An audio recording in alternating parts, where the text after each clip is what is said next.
Okay. It's just about it. Yes, we all knew.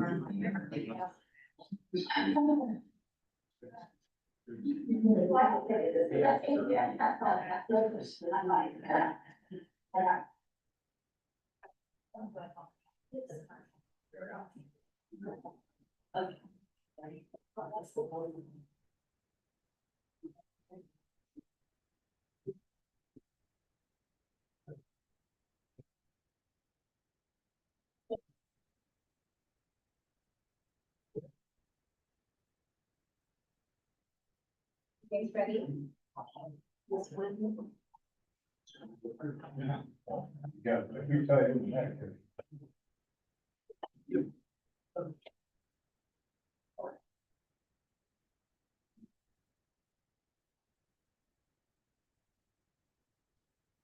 Finish the names. I don't know.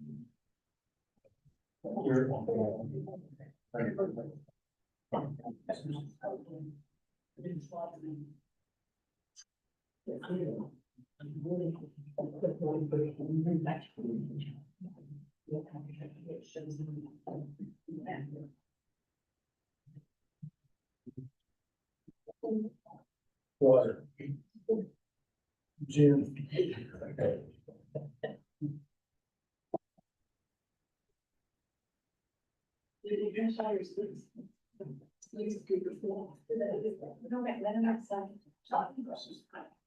Finish your corn dogs.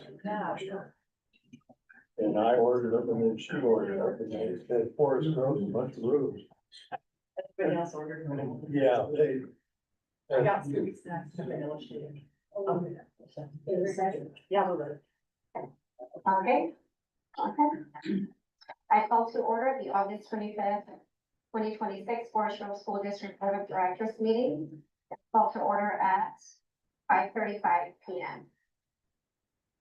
The quick roll call: Brisa Franco here, Christy Clarkey here, Linda Harrington here, Pete Truitt, Here. Alma Lozano here. I move to approve tonight's agenda as presented. Second. All in favor? Aye. All opposed? Okay, motion passes.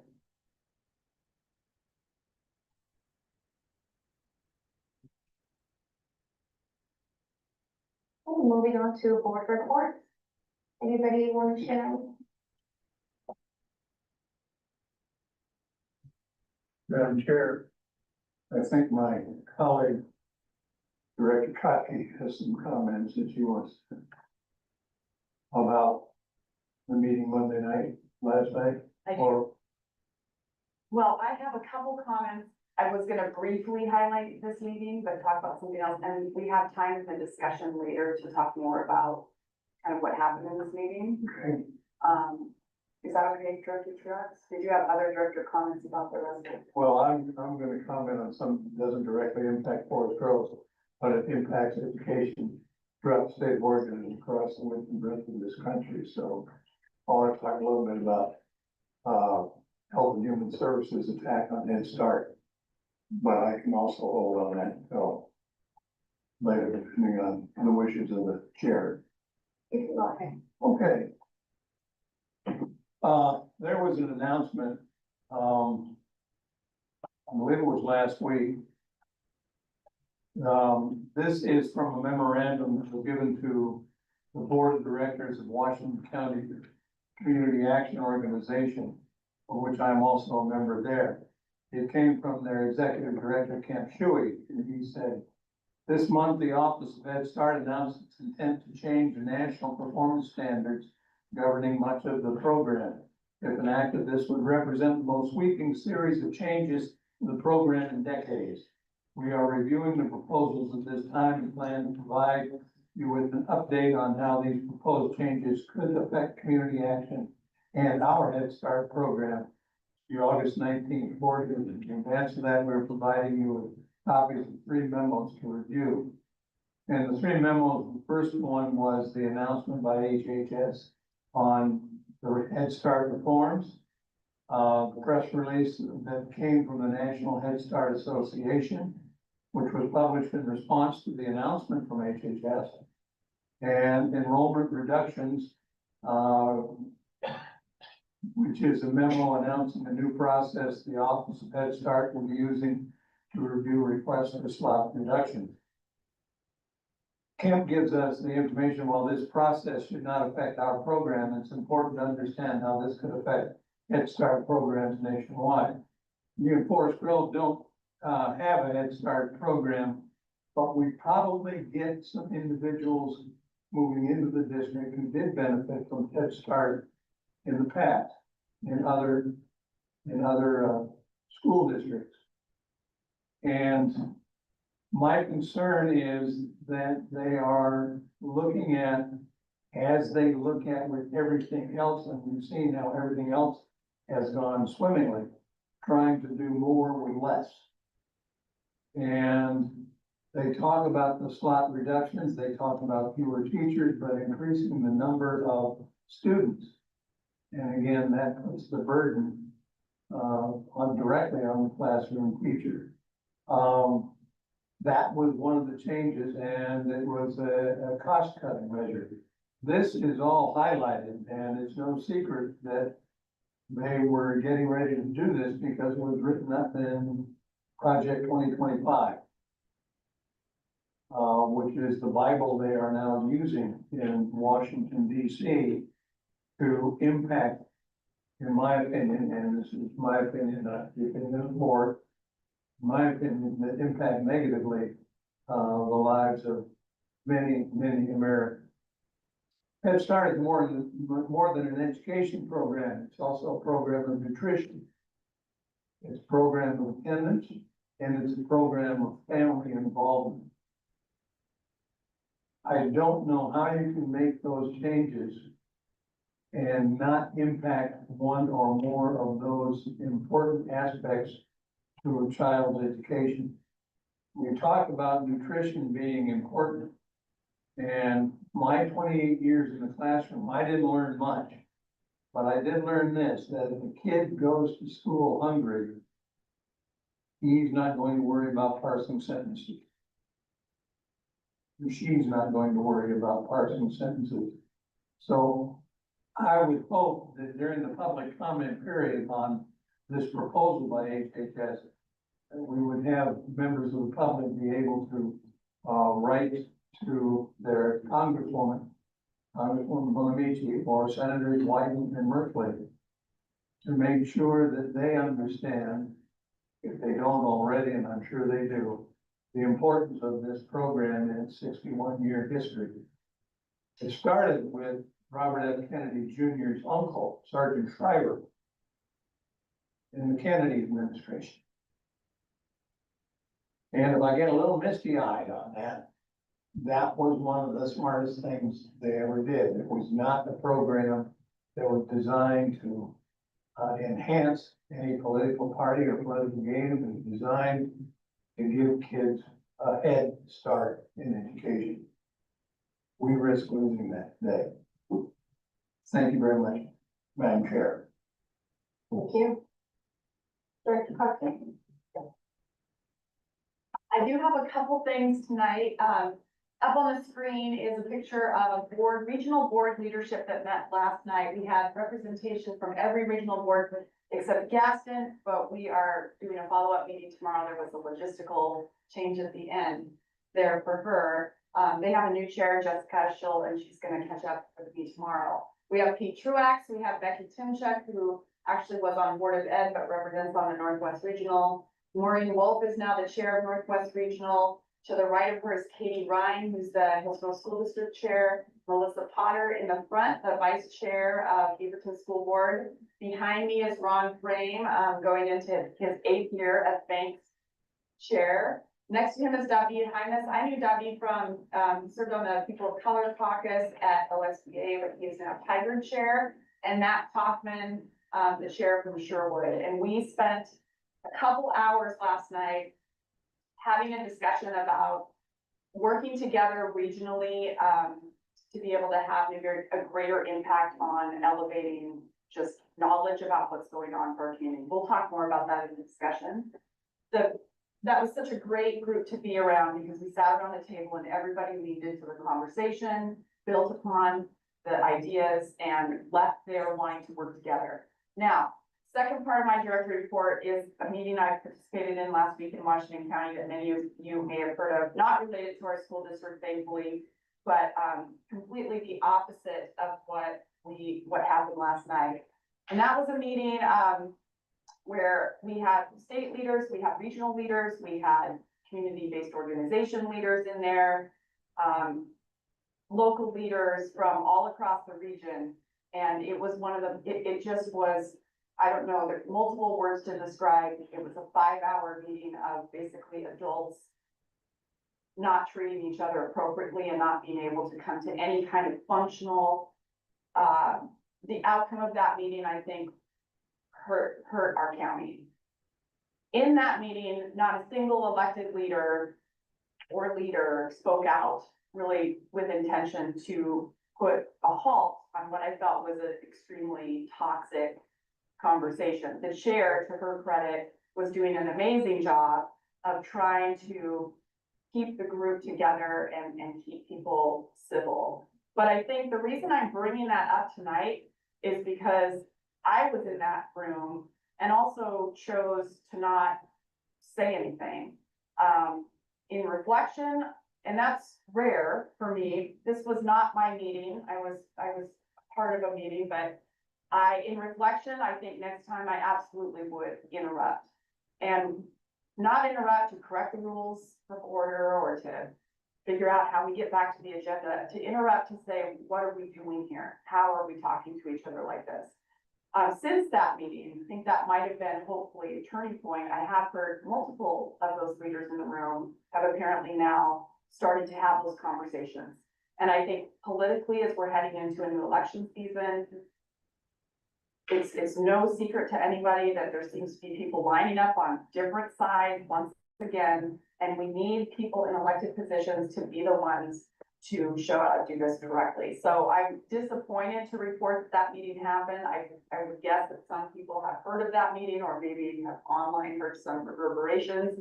And hopefully the outcome of that is that there will be some reflection by leaders on how they can all do better. And I include myself in that. And then I'm gonna finish, because this was like a little bit of a disappointment and dismay sandwich where I have the button at the top that's gonna help me, and the ending part is just gonna help me get through it. Because the ending part, of course, is the board and our market. We were at the market again, board reps, administrative reps, superintendent. We've been at the board all summer periodically, interacting with people, talking about books, giving out books and having conversations. Director Harrington might speak to that. But the contrast between the first meeting I was in and this culture that we're trying to maintain, I just am so appreciative of this group and the staff of this district as a whole, of how we continue to show how to come together in public meetings, out in the community, and have differences of opinion, but treat each other respectfully. But I think, and I wonder if, I just think a lot about why isn't that enough? And I think it's gonna require us to take it one step further, and instead of just modeling, I think we need to actually encourage conversation with people. And that is because what happened after this meeting in Washington County on Wednesday is people had to regroup and talk to each other and say, let's think about, well, what is going on and how to approach this differently. So I think we need to continue to model it, but just maybe even interrupt it where we can. But mostly thankful for this board again, showing how we can disagree, but how we all can work together. And I know that's, I know we're kind of all headed in the right direction. So that's my completion of my sandwich building for today. Thank you. Yeah. Anyone else? Dr. Harrington? Well, I guess I could mention I went to the Park and Rec meeting and it was delightful. I really enjoyed it. Where they were discussing about putting a proposal together to take over the senior center. And I think they were presenting that last night. So anyway, that's what I heard there. That's all. Okay. move forward with superintendent report with Dr. West. Thank you. My report will be brief today. I want to start with some good news. Some of you on the board knew Mark Hughes, who was our long-standing facility manager in the district. He's retiring, or maybe has retired already. And with the support of Sodexo, we actually have a new facilities manager that we'd like to introduce to the board today. Ivan, I apologize, I didn't ask how to pronounce your last name, is it Lee or Lay? Lee. Ivan Lee is joining us. Ivan brings 20 years of K-12 facility experience, much of that experience directly with school districts. So he's not unfamiliar with the operations of the school district. He's going to oversee custodial and ground services as well as maintenance operations. Additionally, he's certified as a project manager and he has a great deal of experience with both small and large capital projects, and that will serve us quite well as we move forward. But I think one of the things that we're most excited about, and I believe Ivan is also most excited about, is this community. He lives right here in Forest Grove, so he knows our schools well. Ivan, welcome. We're super glad that you're here. And this is our school board. I'm super glad to be here, thank you. Great. Moving on, just a couple of other quick things. Staff returned today, and so it was great to have staff back in our building today. Today was the teacher work day, so a lot of effort goes into putting classrooms back together, at elementary level, building boards for the kids, organizing books at the high school level for kids who come in and need their text. So all of that work began today and will continue through the rest of the week. We'll have staff here all the way through Friday. To any staff who are watching, welcome back. I look forward to seeing everyone on Thursday. We'll have our rally on Thursday morning at 8 a.m. So look forward to seeing people there. And then the last thing that I want to point out is we were really intentional each month last year to bring enrollment reports into the boardroom. We will do that again, but I want to remind the board that we skipped September because it takes a little while for our enrollment to sort itself out. So we'll bring the first report in October. Thank you. Could I piggyback on that comment about the rally on Thursday morning? I will not be there because I had a previous engagement with West Side Economic Alliance. Their education summit is being held at Portland Community College at the same time. Well, I will be there showing the flag at Forest Grove. Hopefully not having to ask some difficult questions, but ready to do so if I need. Thank you. Okay, moving forward with Forest Grove Education Association report. No, there's no one here. Okay. Let's move on to public comment. The board appreciates community members sharing information during public comment. We don't have public comment? No.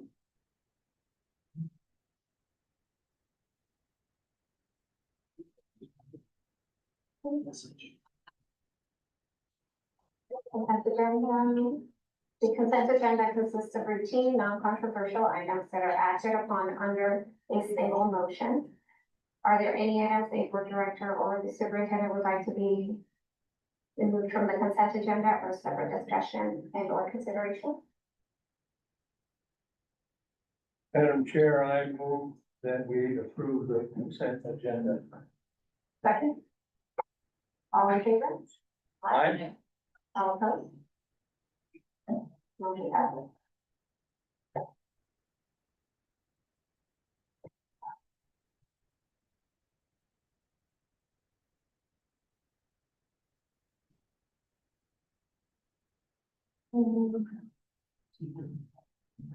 We will now move forward with the 2025-2026 Integrated Programs Annual Report presentation with Dr. West. Thank you. This is an annual report. You're required to bring this information into the boardroom, but outside of the requirement, it's important to the purpose of the integrated plan, the resources that we get through that plan, and how we use that within the district to improve instruction and improve outcomes for kids. So annual reporting requirements, as I said, this is law we have to comply with. Throughout the year, we are asked to report our expenditures, but also our progress on certain indicators that the Department of Education has identified as important in our progress journey. So we do that 4 times a year. This is the annual report. It's the end of the year report. Again, we're on a fiscal year, so our fiscal year is in July. We're required to do this in the fall. The time flow that we're on, it's a little complicated there. There's a lot going on in this slide in front of you. But essentially what this is saying is that the integrated performance measures and the grants are intended to fund 4 different areas: well-rounded education, equity, an engaged community, and then strengthening district systems and capacity. There's a lot underneath that, which we're not going to go into tonight, a lot of different requirements that fit within each, but those are the high level buckets. In the past, with the integrated plan, every couple of years, we established longitudinal performance growth targets. We revisited those and made sure we were on track. We updated them, and then we extended our goals a couple of years out. As we talked about during the retreat, the growth target shifted with SB 141 and the new requirements related to that. But the integrated plan itself and the allowable uses for the grants have not changed. That all remains the same. So again, this is a lot going on there. This is just a high level overview of how the integrated program works. The requirements, as I mentioned before, we have to review our progress. We present the annual report. We did set LGPTs in the past, and we set our growth targets this year as well. We have been making progress towards our LPGTs as they previously existed. This is the first year with the new growth targets, so we don't have any progress metrics to report just yet. Could you let me know what that acronym is? Of course, I'm sorry. So there's performance growth targets, that's a PGT, and then there's longitudinal performance growth targets, that's the LPGT. So with the new growth targets, the state has just dropped longitudinal. Perfect, thank you. We are asked every year 3 narrative questions. I'm going to provide a quick summary here. I'm not going to read everything on these slides. You can go back and read those individually if so desired. But the first question that we're asked is where we've seen progress in our implementation towards progress. So there's 3 different areas that we highlighted on our report this year: academic and language growth via targeted interventions. We've brought this information into the boardroom several times during the last school year, so you've seen the progress that we're making. Additionally, we were one of the districts awarded a high dosage tutoring grant, and we've been able to utilize that. You can see there the impact that has had. 1,400 additional lessons, 1,300 hours. We've been able to add 57 extra students to our tutoring support. So that has been a grant that has done some good things for us as a district. 3rd grade reading assessment data. We brought this into the boardroom, as I've mentioned. We assess not just in English, but also in Spanish. So I want to point that out again. The assessment data that the state reviews is only in English, so there will continue to be a mismatch between what we bring into the boardroom in terms of our own benchmark assessments and what you'll see on the state assessment. And then last, our coherence towards driving performance growth targets continues to strengthen. We're making strategic investments in secondary math and PLP. We match that with our data monitoring cycles, and we can see that alignment is starting to make a difference. So in terms of implementation, these are the things that we pointed to for the 25-26 school year that show us that we're making progress. Any questions about that before I go on to the next question?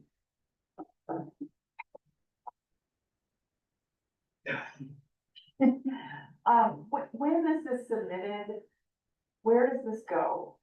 Where does this live? Like, when the narrative is submitted, each district submits the narrative of here's what we've done, but not necessarily be added this high leverage tutoring and we saw this because of it. They're just asking for what you did with the money. I guess I'm asking, where does this narrative land and how does ONE use this to do X or Y? Such a simple question. I just, And a complex answer. What is presented here in the boardroom is a summary, so the actual narrative response is much longer than this. We submit this through a smart sheet, which is the system that the department has set up to collect data from us through the integrated plan. They do review it. I have received comments from the Department of Education over the years to various submissions I've done, both here in Forest Grove School District and in my prior school district. So somebody does take a look at it. What happens after that at a state level, I don't know. That's information is not readily available. I don't know of any state reports that synthesize this information. To be able to point to how the funds are being utilized to advance progress across the entire state. For us locally, we do post this information on our website. So there is a link to our annual performance, our annual integrated plan report that anyone who wants to take a look at.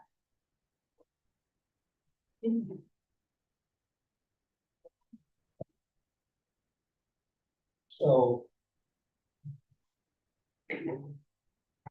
What impact at the state level do the local optional metrics? I mean, if we have our own and East Jesus School District in Eastern Oregon has their metrics, do they match up or are they just put in separate storage bins? May I ask to clarify? I have a clarification to that. So in the new performance growth target metrics, there is a metric called a global growth target. And we chose science as a school district, fifth grade science. Are you referring to that or are you referring to the way that we assess progress during the academic year, which are our benchmark assessments? Yeah, I think I'm the second. Okay, benchmark assessments. The state does not do it. They don't look at that information, they don't collect it. School districts did have the option to select their benchmark data as their local data. We did not do that because one of the assessments, which we are using benchmark assessment at the elementary level called M class, which is DIBELS for those of us who have been in teaching for a long time. That wasn't approved by the state as a benchmark. So we are going to have to flip to a new assessment system at the elementary level. And we felt like with that shift and the learning that our teachers would be going through in the new assessment system, we didn't have the runway to understand what that impact is on our system at the start of this implementation. So that's one of the reasons, among a couple others, why fifth grade science was selected. But the short answer is the state doesn't see our benchmark data. Thank you. You're welcome. The second narrative question is to discuss at least one outcome where we've seen challenges or barriers to implementation. It was hard to select just one. So a couple of things that I put in there, the contraction that we had to do in the spring is super challenging. I think we navigated it as well as we possibly could, but we've reduced, for example, TOSA positions here at the district office. Those TOSAs supported curriculum and instruction. And so with less of those individuals available, we don't yet know what the impact is going to be to our organization, but we're certainly spread thinner than we were before, and there likely will be some impact to the organization. Additionally, we have less instructional assistants in our schools, less classroom teachers. We did talk about enrollment declining, but the shifts that occurred in our organization to accommodate those reductions, that has an impact on how we finished in the spring and how we'll begin here in the fall. In addition, immigration enforcement, we all went through that in the fall and the impact to our students and our community, and that was super impactful. Our absences went up, our withdrawals went up, so that was a real challenge and a barrier to making progress academically. And then the final comment there is that the combination of these couple of things, I think really slowed us down. And I talked a little bit about this when I visited with the board for my end of year reflection, and that I think our progress last year was uneven and it was slowed down a little bit because of some factors that were truly outside of our control to a degree. It's not that we didn't continue to make progress. I think the progress just wasn't as rapid as it may have been under better circumstances. So those were some of the barriers that we identified. And then, as I said, the full report, there's only 2 questions. I misspoke earlier when I said 3. The full report, as I said, will be available on our website, and anyone who is so inclined is welcome to review that. Or they can click this hyperlink, which will be available when the presentation is posted on our website, our school board website. What questions may I answer for you?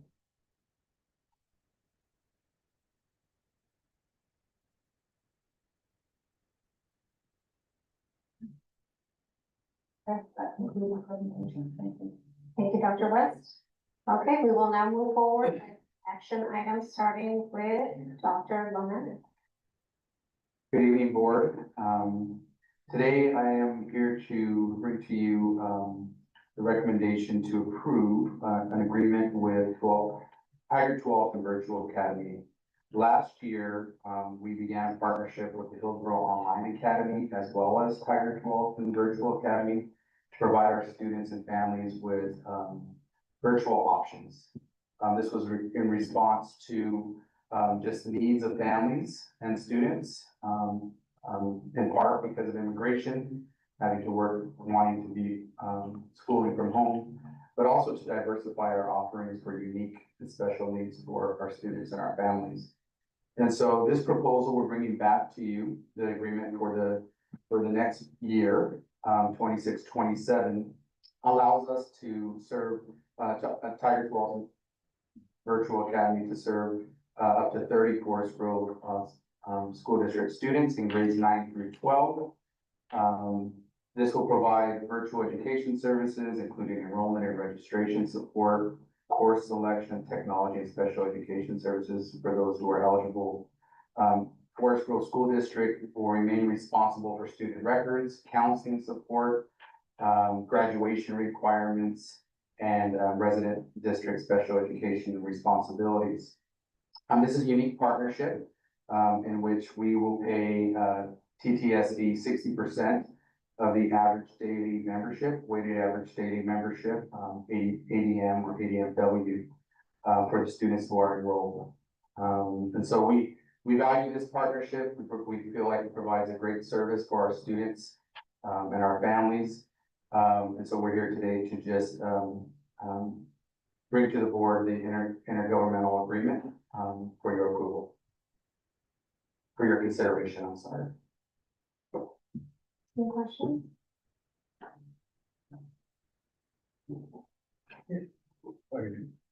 Work this thing. My question, thank you, Madam Chair. My question or a comment is concerning the last sentence in the report.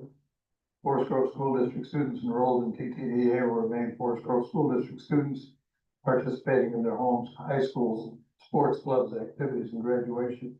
This is what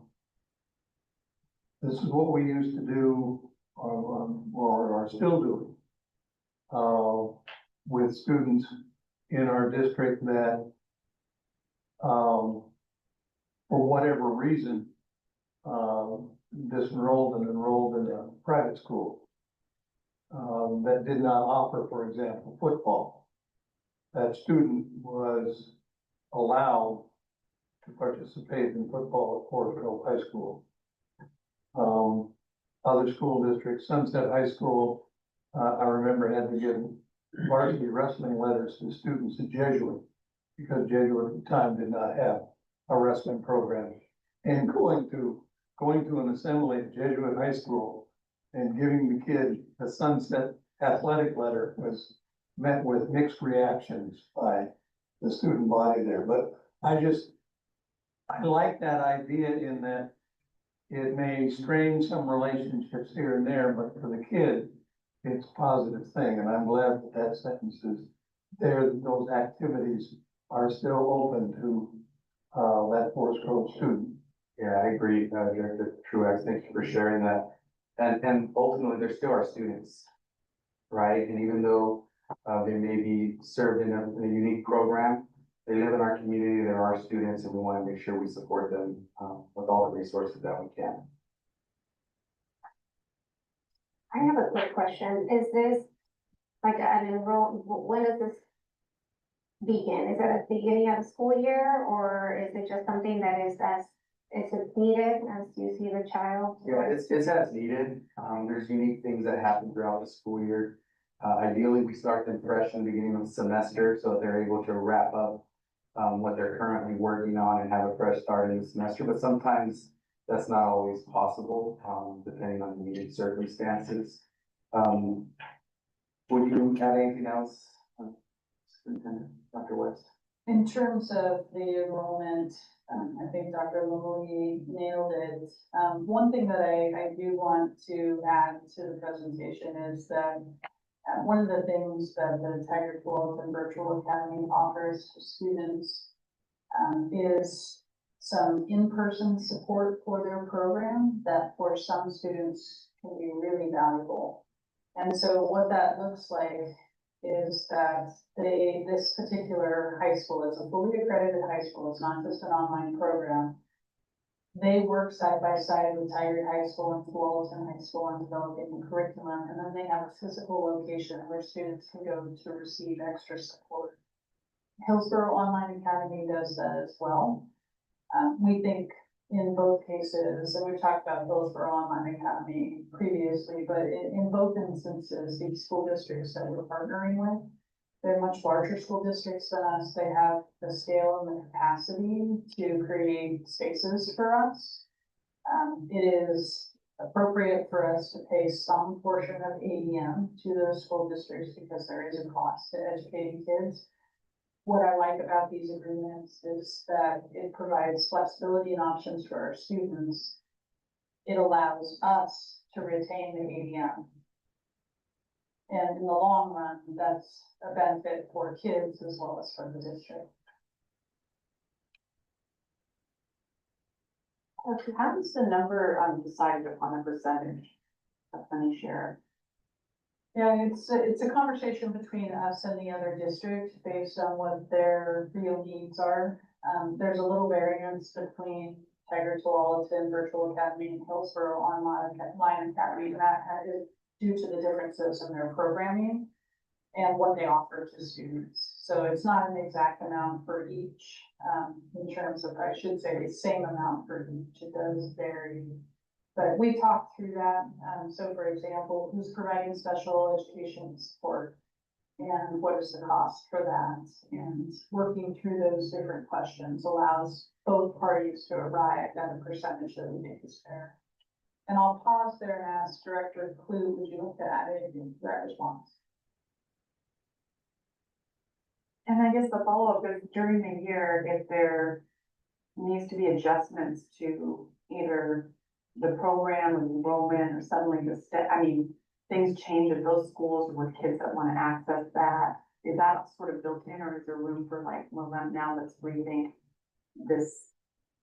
This is a one-year agreement, but like all agreements, it can be modified at any point with the agreement of both parties. The way these agreements are written, we revisit them every year. So the longest they would go is 1 year before we take a look at it again. And last year, just to give you some more background and context, for both programs, I think we only had a handful of students at any one time in either program. So we never reached the max capacity, but it was there in case. I have a few questions. First, are we continuing, I know this is a renewal, I mean, I guess for the Tigers school district, are we also doing one for the Hillsborough school district? Or just the Tigers?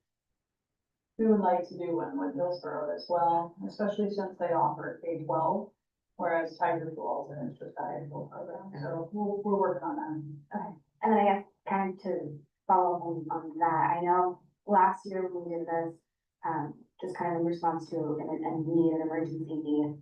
My understanding that it was just high school students, how are we implementing this also for the younger grades? I know that's going to be harder, but for like elementary school and middle school.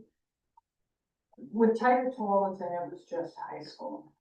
Hillsborough Online Academy was K-12. So that offering was available during the worst of the immigration enforcement. I think we would like to look at that again as a possibility. We're a little behind on that effort, but it is something that we want to work on. In terms of how it works and who it's offered to, speaking specifically to high school, there's a couple of considerations. One is we do have a small online program at Quality Plains. They are typically at capacity and unable to take more students, and that online program is tailored to very specific students for whom comprehensive high school hasn't worked. Hillsborough Online Academy and Tiger Falls, a virtual academy, offer a lot of flexibility for students, but they're much more traditional, comprehensive type programming than Quality Plains is. So there's a difference in that sense. And for our high school students in particular, having these two options allows us as a district, and this is another thing that we want to work on this year. There's a state law that says if we can provide two options to students for online education, then we can deny requests for families that want to go to Baker Academy, for example, which is an online charter school. I think that's important for us as a school district to continue to examine and figure out if we want to shut down that pipeline, not so much because we don't want families to have options, but frankly, because we think the options are better here regionally. And maintaining that connection to their local school district, as Director Truax said, is super important.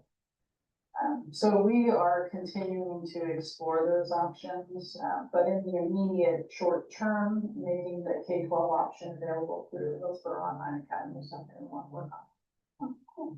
And then, sorry, two more questions. It states for eligible students, what would be an eligible student for this type of program? That's a good question. The members, we didn't really have eligibility requirements, not the contracts that I've seen.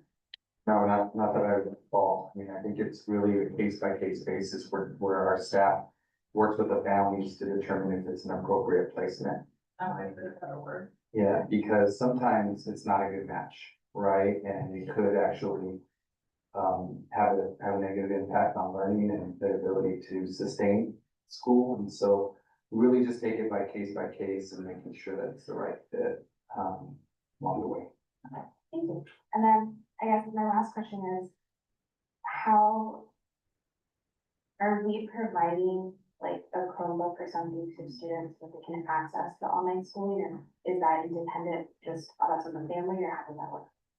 No, it's available through the program itself. In the case of Tiger Tualatin, it is. For HOA, we do provide the Chromebook on our end. So there's a little bit, again, there's a little difference in programming and what they're providing, we're providing based on the relationship of the program. But we don't let it be a barrier, right? We take care of them, fill our kiddos. Thank you. I do have one last question. Can parents request, or is it only solely based on like staff suggesting it or recommending it? They can request.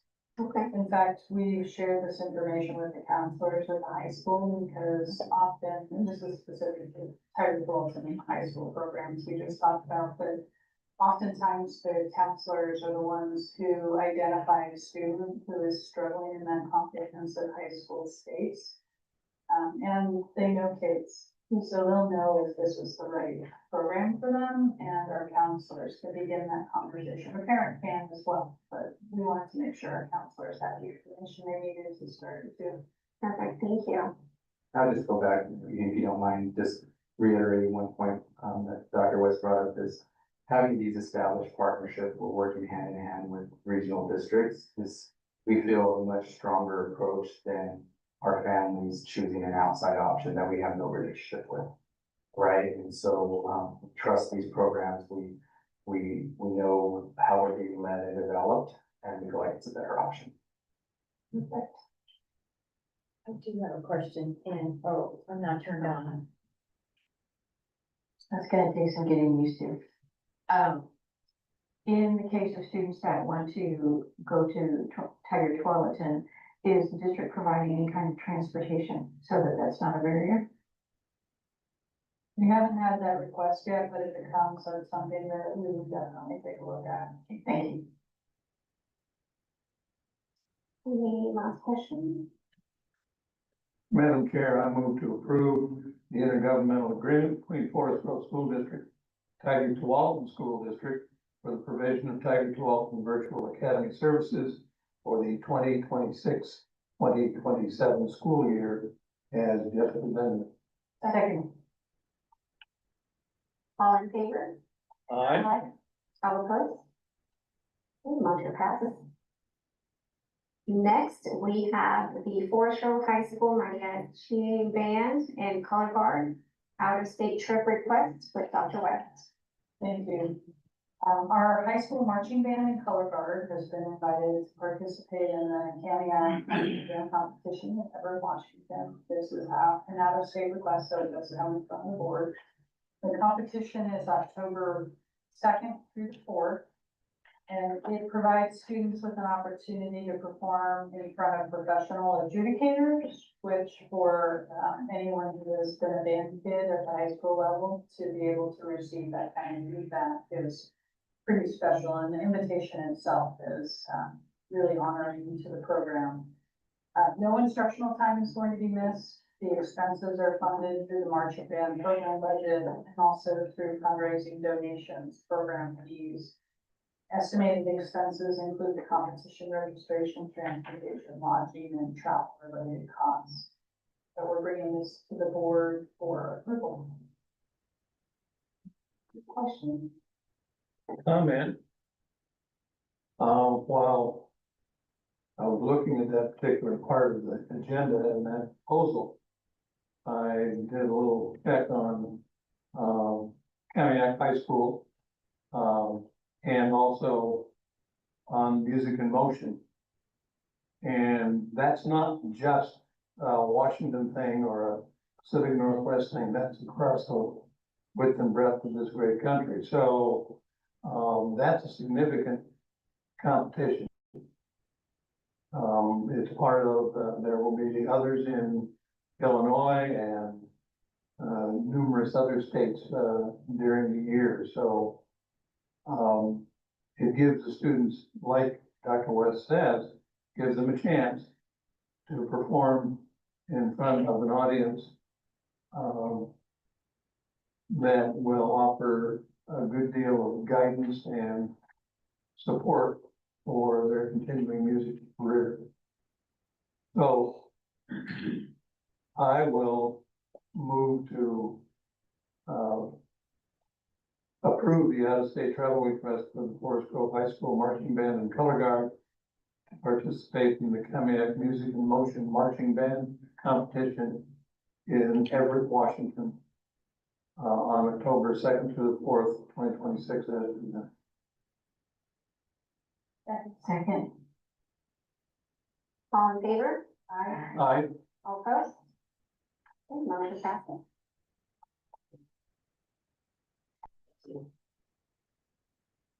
Next, we will hear the first read by Dr. West. Yes, thank you. As we've done previously, we have several policies for the school board to review. This is a first read Just as a reminder to the entire school board, we do have a subcommittee where we have two board directors. So we have Director Harrington and Director Franco who meet and review all the policies in advance before we bring them to the school board. There's about 40 policies in there for review.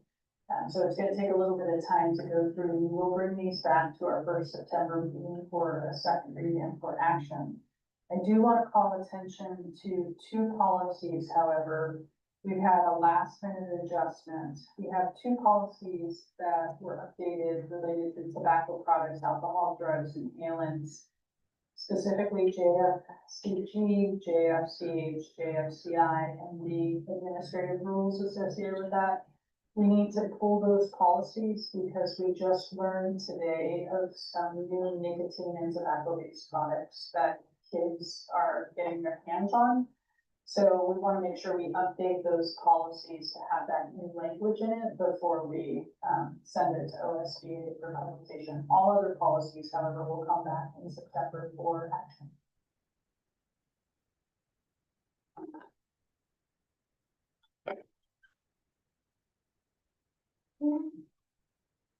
Moving to board discussion.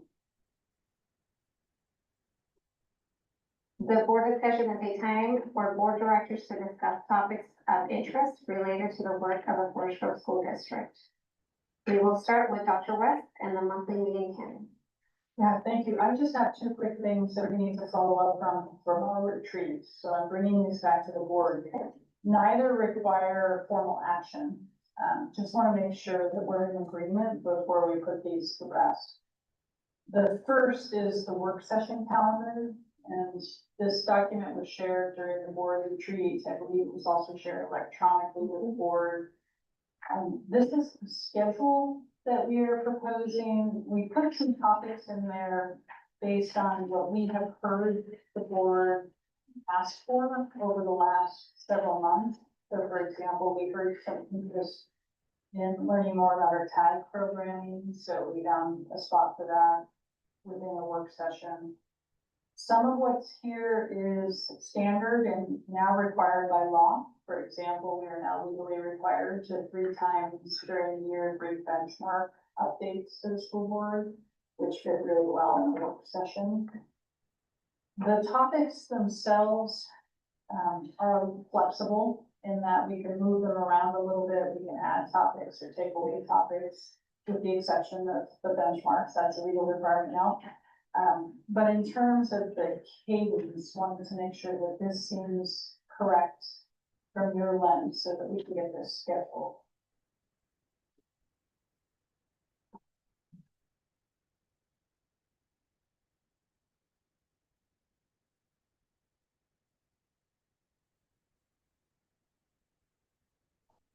If there are questions I can answer, I'd be happy to do so. I have one question. From my understanding, so we're meeting once a month now, or what is that? I believe it's twice a month. Yeah. One is a work session and business meeting, and one is a opportunity for the board to dive deeply into their own conversations and work. Question, once it's in here, can be moved, can be changed? Well, the work sessions will correspond to our every other week cadence, so we're not picking dates outside of that cadence. The topic can be changed. So for example, if we are interested in tag, but feel like that's better to be discussed in October, we can move some things around. If we're not interested in that subject anymore, and there's another topic that's more pressing, we can get that in. And right now, these are single topic sessions, but we've had work sessions in the past where we've been able to fit in a couple of topics at a time. So we can certainly adjust based on emergent issues if that's what you're asking about. Got it. Thank you. Okay, questions? Well, I think will this go up, on the site for calendars, is just for us It's just for us, so Okay. that we can get this scheduled, and then as a board, there can be conversation around for the next work session. Is there something of particular interest that you'd like to have brought forward? Are you okay with that? Okay, super. We'll go ahead and take care of that then. Thank you. And then in terms of the board and superintendent working agreements, again, we didn't have time to cover any of this. This draft was brought to our retreat. The one change is we updated the date at the top. Otherwise, this is the same document that we've been working with for years in terms of how the board and the superintendent operate with each other. We'd like to be able to say, yep, this is good, but we want an opportunity to discuss and ask questions if there are some.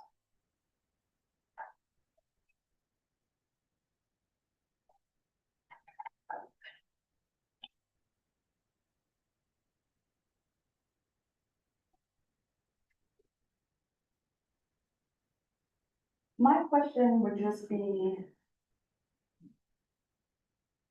do we need all these things? I mean, is there any way to simplify?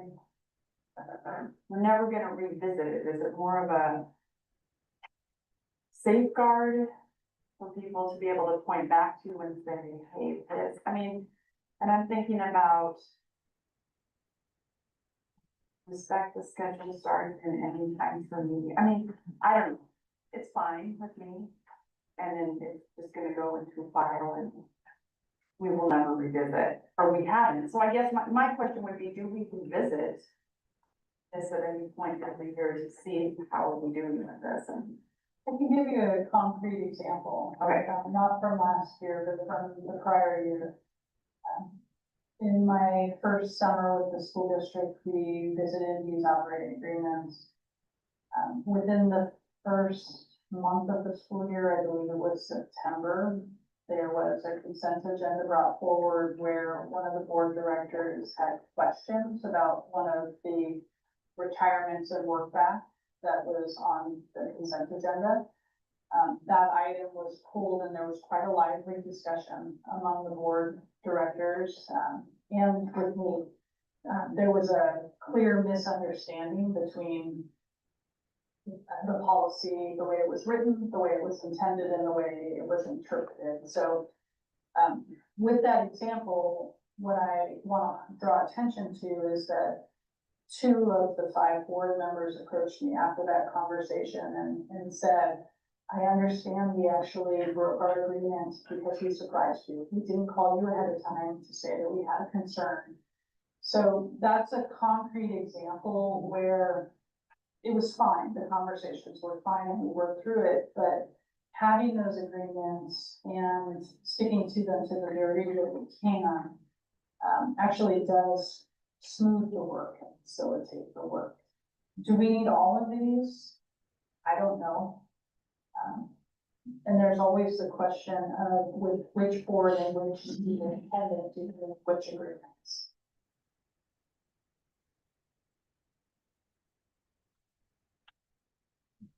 I think the only thing then that, and I wonder if it's not really appropriate in the agreements, but it was in, it was my favorite line in all of the policies, and now I can't call it up out of all those sheets, but it was the part that we've talked about this year, that the board is not, we're not running the district, the superintendent is running the district.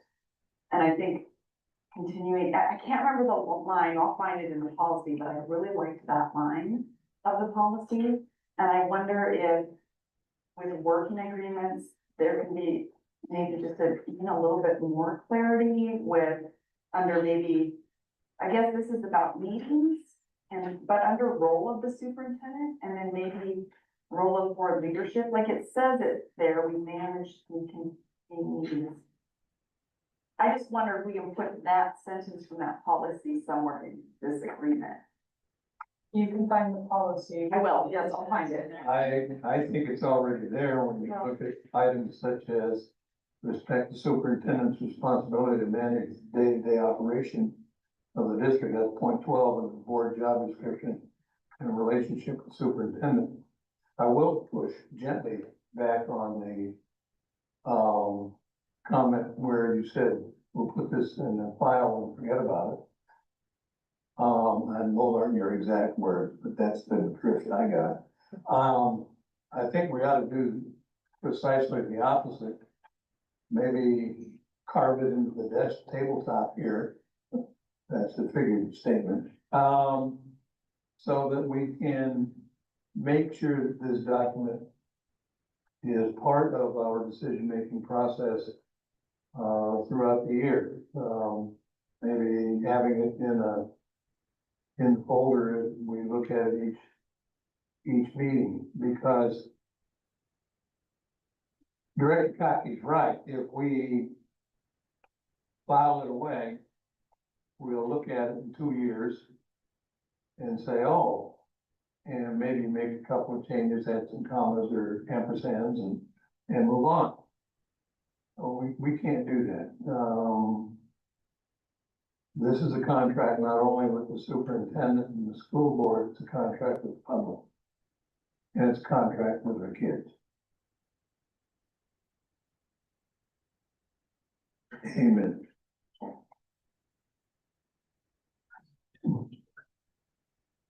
Are we okay with this then?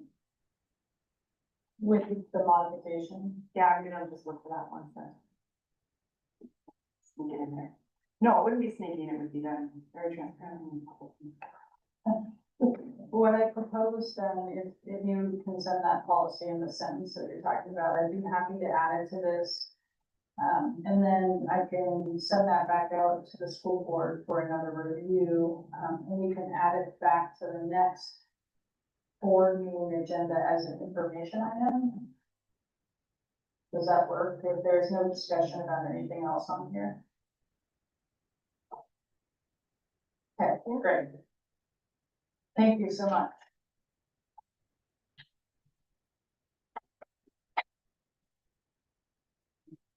What is on your end? Yes. Okay, perfect. So let's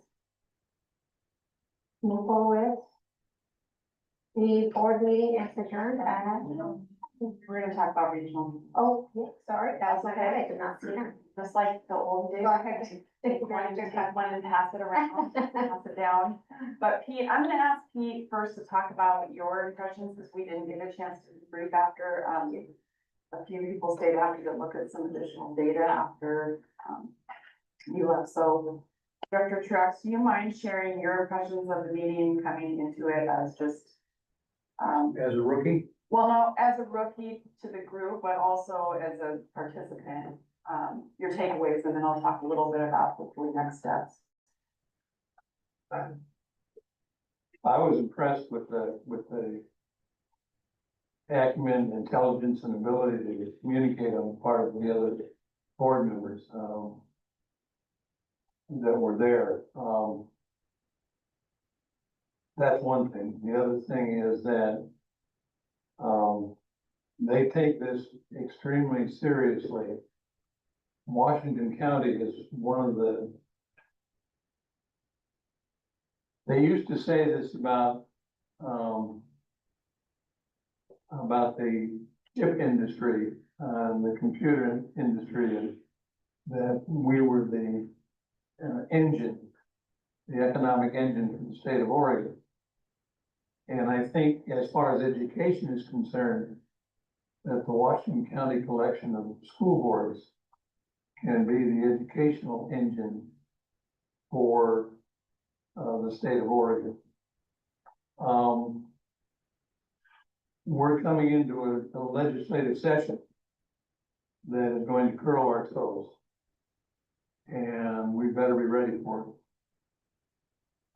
There's also already moves designed to strengthen one party at the expense of somebody else.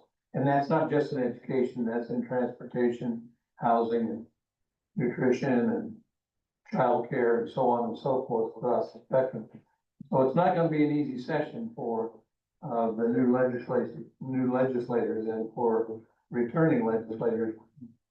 January 2027 rolls around. We need to be ready for that. And last night was, I thought, a good first step or a continuing step in being prepared for, I don't want to call it a tsunami, but it's gonna be, high tide, with the legislative assembly in 2027. That's the takeaway that I took, that these boards and the people that represented these boards are more than ready, more than willing to dive into that, and they're very able to parse together programs and proposals that would work not only for Washington County, but for all the other school districts across the state of Oregon. So I was impressed. Good meeting. And I would agree, I was surprised at how quickly we just went right past the relationship building, because I felt like even with a couple new people, most of us were familiar.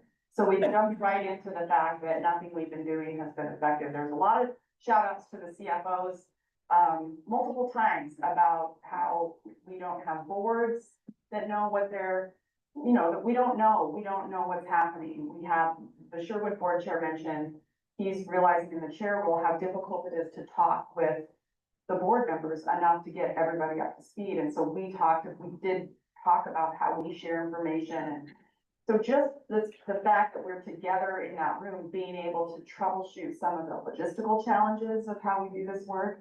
But mostly what came up was, like, and we talked about the PBAM. And that was, you're right, Pete, like it felt like the knowledge at that table, there were enough of us at the table that had a pretty good depth of knowledge, not at the depth that we should be, but enough to be able to talk about all the things we did with the PBAM that we talked about back, because they said, well, why isn't OWASCO? And some of us said, OWASCO, no, they were there, they did the letters, they did the testimony, so we have leveled up, and we still all admitted that despite that, no one is listening. Now, I think we also know that probably if we start doing this regionally, the buck might stop somewhere. We also discovered last night, all the work groups, the magical work groups that are happening about the bills we're about to see, we don't really get a say. Nobody at that table knows who's on the work groups. Nobody at that table, including Becky Timchek, knows how the work groups are created.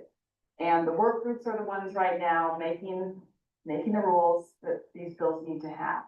So it's completely backwards. So I think there was pretty broad agreement we need to really ask our superintendents, and this is what was completely different. This acknowledgement that all of our region is working on improving instruction. And so what would our superintendents want our boards to be able to learn about so that we can help this kind of effort? What are those things? And the things that started to come up at the table were, a lot about the PBAM, the opt-out came up, the poverty rate. They listed all these different things that we've been talking about, but they also said our boards don't really have a depth of understanding about this.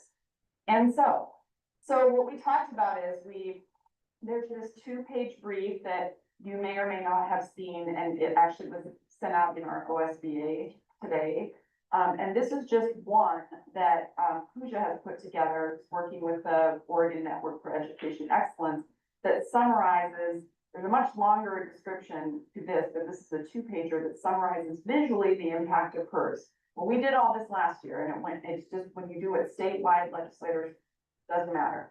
And then we tried to do it, but look at our district, didn't matter. And then we tried to say, but look at our district community banks, didn't matter. So now we're trying to get to a point where if all of our boards agree that, let's say, for instance, PERS is something that we really need to learn about, and then regionally perhaps actually say, because of what we're seeing, we need this to happen, or we need this not to happen, and speak regionally.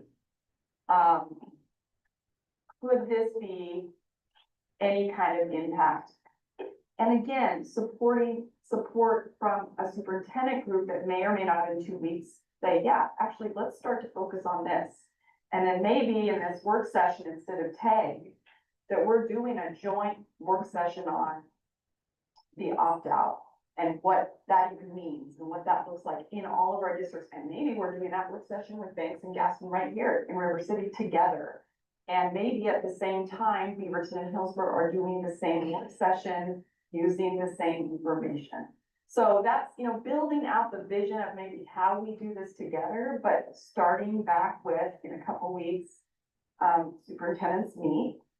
And so everybody left that meeting going back to say, we're gonna go to our superintendents and we're going to ask these questions. And superintendents hopefully in their meeting in a couple of weeks can have a discussion about all this and then circle back to the board chairs and vice chairs to say, here's where we think as a region we could make a difference. And just an aside for this board in particular, we have had a person has been working, and this has just been in the last 48 hours. This person was referenced to us because of the work we've been doing in displaying data in our meetings and the work we've been doing with advocacy. And there is a person who is essentially pulling data from all of the Oregon systems already for our region and Forest Grove specifically, and creating a lot of little things like this. So we're sort of just in the past 48 hours playing around with what could that look like, and we need to see if it's valid. And then if that is the case, we talked about this last night and we showed some examples, we do that as a county. So if we have a work session here and we're talking numbers, we have county, we have all of our district numbers up there as well. The capacity to have someone to do that work, we haven't had. Statewide, OSBA can't handle it or isn't doing it, ODE isn't doing it, but we kind of could be building something out. So we left the meeting with people wanting to get back together, wanting to maybe have that group be a work group. Doesn't necessarily have to be new chairs and vice chairs, although that was kind of what we started with. Just a willing person representing boards to be able to sit and sort of build this out.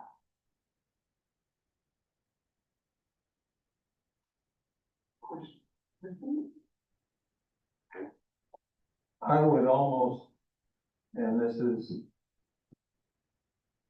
maybe putting too many cooks boiling broth, but I would like to rotate other board members through that also so that they can understand the board relationship, their individual board's relationship to other boards throughout the county. So that it's not like Christie or myself or Director Lozano would, Chair Lozano would hold all the cards. You don't want mystery learning, you want to widen the pool. And it's not something that they would have to attend all the time, but have the directors be aware of when these meetings are taking place. So that if they do want to show up, or maybe just sit in the peanut gallery, just observe, they can do that. I realize that's another evening. And we have families, so that does get in the way, but again, like I said, this legislative session is gonna curl our toes. Well, we actually, the model that we did last year was Mondays at noon, the first Monday of the month. We had that Zoom, and it was board chairs initially, but anyone could join that meeting. To your point, it doesn't have to be board chairs, but last year was the first time we came together. So we were just trying to figure out like, what could this be? How could this work? And then half those board chairs change over. So I think the idea would be this group doesn't become the group. This group is really tasked with leading that meeting. And if I wasn't sitting here, Pete, you would be asking your board, what do you all think? I'm not gonna put Dr. West on the spot right this second, but actually maybe I will because we can. If I were to ask you, because this is the idea, these boards now are going back to their boards and hopefully sharing what we just talked about and hopefully having a discussion on the dais about what should we be doing. But I will let you in on the not super secret, boards are like, oh, our board has really never even had discussions like this yet, or we never even you know, they've never not seen this. And so we just need to kind of get everybody to, that's the question for superintendents, knowing that we're all over the place and a lot of us are new. Where can we do a foundational education publicly, Pete? So the learning is not gonna happen at the meeting, that's a coordinating meeting. The learning then is gonna happen hopefully publicly, but just for fun, Dr. West, or you can wait till the next time. I mean, if you were, because people last night have plenty of opinions, but I mean, if we were to ask you with time for you to process and plan, what is it you wish our board would know about? What are maybe a couple things that might come to mind? If this is, you know.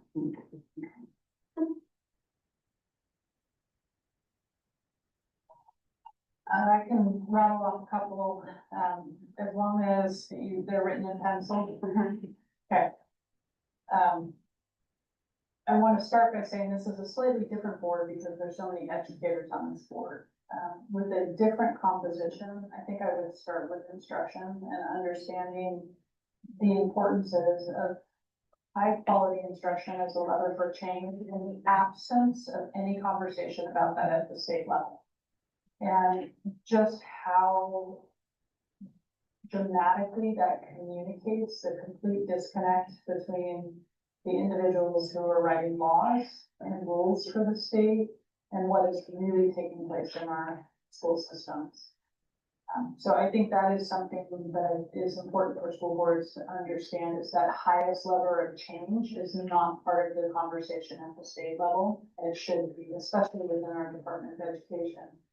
Again, this is a board with a different composition, so maybe the learning curve isn't as high. You've touched on a couple of other things that I believe are really important for school boards to understand. Since you brought up the PBM and the chart of accounts, that's a good example of something well-intentioned. We do need better accounting systems at the state level, and we need those accounting systems to be less opaque. The way the state is going about this is actually going to cost our district probably hundreds of thousands of dollars. I don't think I'm overestimating that, because we likely will need to hire another individual into our business office to do all of what we're being asked to do. And then we have the training of all of our colleagues who will need to navigate this new chart of accounts. And more and what we have to rewrite our documentation. There's just so much involved in this. It's a long runway to get ready for this. It's not simply turning a switch. So once you lay out all the costs, we're probably in the hundreds of thousands of dollars. And okay, I'm getting the head nod over there. So I think that's accurate. And I'm bringing this up not necessarily for the PBAM and chart of accounts in and of itself, but this is an example among many where our elected officials are making decisions that are having direct adverse impacts on instruction in the classroom. The resources that we're going to have to reallocate to this chart of account effort mean that we are not utilizing those resources for instruction in the classroom. And there seems to be a real miss in the communication at the state level with how detrimental that is to the school system when we have to adjust in that way. And for a school board to understand that and be able to see, not to the level director who understands the financial impact, but to be able to understand if this, then that, and we are really making trade-offs, and then be able to communicate that to the community and more broadly to the region and the state, we might actually start to make some gains in understanding. But right now it feels like we're talking across each other and not making any inroads in helping our elected officials understand the impact that they actually have on instruction. Does that, we give you just a couple things to think about? Yeah, and I think that's, hopefully boards are having this discussion, or at least giving their superintendent more than 30 seconds of lead time to consider options. But there's a couple weeks for those discussions to happen. So our role in the meantime is we'll put a follow-up email out to all the board chairs and say, please touch base with your boards, you know, just so they're aware, but touch base with your superintendent. So that superintendents come into that meeting and then they're able to say, yeah, actually, our board chairs did talk about this. They would like to see what we think. There were some people said, is there any way we could just be in that meeting with superintendents, but it's again, it's the logistics of having the conversation and having to bring it back and have the conversation, but I think this group, like Pete said, is really up to speed already and very willing to do something different, recognizing that nothing we've done has had an impact. So I was very encouraged, so stay tuned. And thank you for that on the fly. Well, right after we literally just talked about no surprises in the board agreement. Yeah, But these yeah. technically weren't done yet, so we can just pull asterisk there, except for sometimes. Okay. Any other comments, questions? Okay. Well, that's right. Welcome, Mr. Lee. Yes, welcome. Okay, the board meeting is adjourned at 6:53.